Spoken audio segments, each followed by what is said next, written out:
তুকাতিহি, প্রকৃত পক্ষে ভয়, বাস্তবিক পক্ষে ভয়, পূর্ণাঙ্গ ভয়। ও গোলাম, তুমি নামে বলবা আমি আল্লাহরে বড় ভয় করি, বড় ভয় করি, কিন্তু কাজের কাজ তুমি কিছুই করো না। হে গোলাম, হে বাবুর কান্দির যুবক, ভালো করে শুনো। তুমি মুখে মুখে বলবা আমি আমার রাসূলকে বড় ভালোবাসি, আমি আমার রাসূলের বড় আশিক। হে গোলাম, তুমি মুখে মুখে বলবা আমি আমার আল্লাহকে বড় ভয় করি, আমার মাঝে তাকওয়া বিদ্যমান, আমি আমার আল্লাহকে বড় ভয় করি, বড় ভয়, কিন্তু এটার নাম ভয় নয়। বলে আল্লাহ বলে বান্দা মুখে বলার নাম ভয় নয়, বরং তুমি কাজে প্রমাণ করা লাগবে, তুমি বাস্তবিক পক্ষে ভয় করা লাগবে, পূর্ণাঙ্গ রূপে ভয় করা লাগবে। এরে গোলাম, যে বান্দার অন্তরের মধ্যে আমার মালিকের ভয় থাকবে,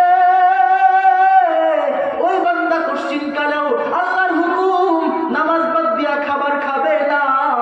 যে বান্দার অন্তরে আমার মায়ার নবীর মহব্বত থাকবে, ওই বান্দা কোশ্চিনকালেও আমার নবীর সুন্নাত দাড়ি বাদ দিবে না।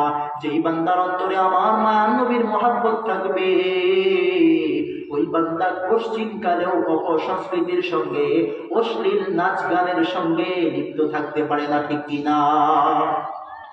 আল্লাহ তাআলা বলেন হাক্কা তুকাতি, হে গোলাম আমি আল্লাহকে ভয় করবা, তবে এমন ভয় যেটা বাস্তবিক পক্ষে ভয়। কারণ গোলাম মুখে বললা ভয় করো, ভয় করো, ভয় করো, কিন্তু দেখা যায় নামাজ বাদ দিয়া দাও, কিন্তু দেখা যায় রোজা বাদ দিয়া দাও।